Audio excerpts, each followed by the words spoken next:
Here we find ourselves off the edge of the green, and I'm probably about a good 8 feet from the edge of the green, and I'm going to elect to chip this ball. Sometimes it's not a bad idea to putt these shots.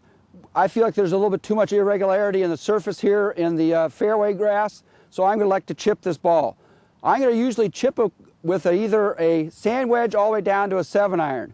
The club selection is determined on a couple different variables. First of all, how much room do I have from my landing spot to the pin? Obviously, the longer the room is from my landing spot to the pin, the lower lofted club I can use. The shorter the area, I have to use more loft. So when I'm standing up on this shot here, I've got an uphill slope, which is going to slow the ball down, plus the greens are pretty fast, so it's going to be pretty neutral on this green. A lot of times you can chip with more loft, or with less loft, like a 7-iron, if the greens are particularly slow. The faster the greens get, you'll probably have to stay in the pitching wedge to the sand wedge area. One of the major errors we see in our students on a week-to-week basis is they stand up to hit a chip, and they put their hips forward thinking that's placing their weight on the left side. As you can see, when I place my hips forward, that leans my spine back. And what that's going to encourage is a upward stroke of the chip.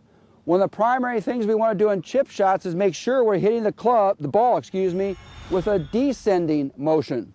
So when we're setting up, we want to make our spine actually feel like it's tilting more to the left. If you put your hips forward, the spine starts to tilt to the right. If I let my spine lean to the left, now I can have more of a descending motion.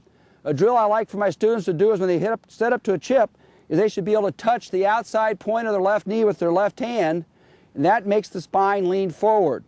The ball position should be just ahead of the big toe of the right foot. The stance width should be somewhere in the 3 to 5 inches apart between the 2 feet. So when we set up, we want to have the ball back, and we want to place the butt end of the club ahead of the club head.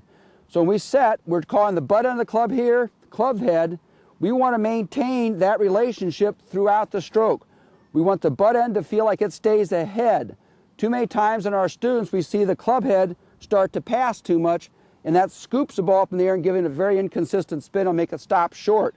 So we want to keep the hands ahead so the ball will have a better roll to it.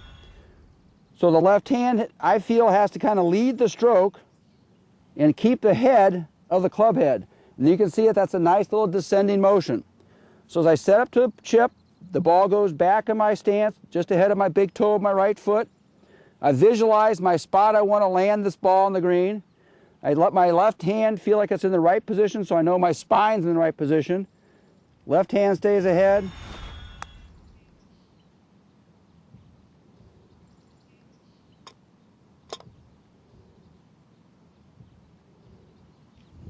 Want to make a descending motion. You can see as I stroke, I'm letting my body move through the shot. I'm not dead frozen.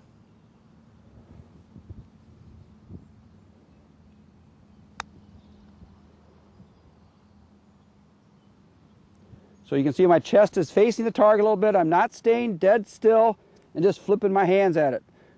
And one other drill I'll do is I'll sometimes have a player take their grip end of another club and put it 6 to 7 inches behind the ball.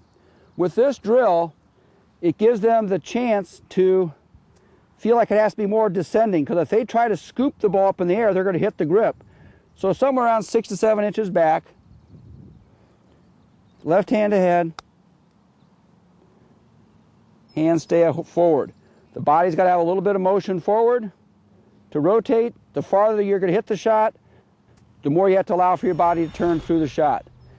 The main thing is to keep the hands ahead of the club head. These are the fundamentals of a chip shot. If you'll go and practice these, they'll help your scores immensely, because if you can get it up and down with a good deal of consistency, it'll save you strokes every round of golf you play. You're watching Vegas Sports.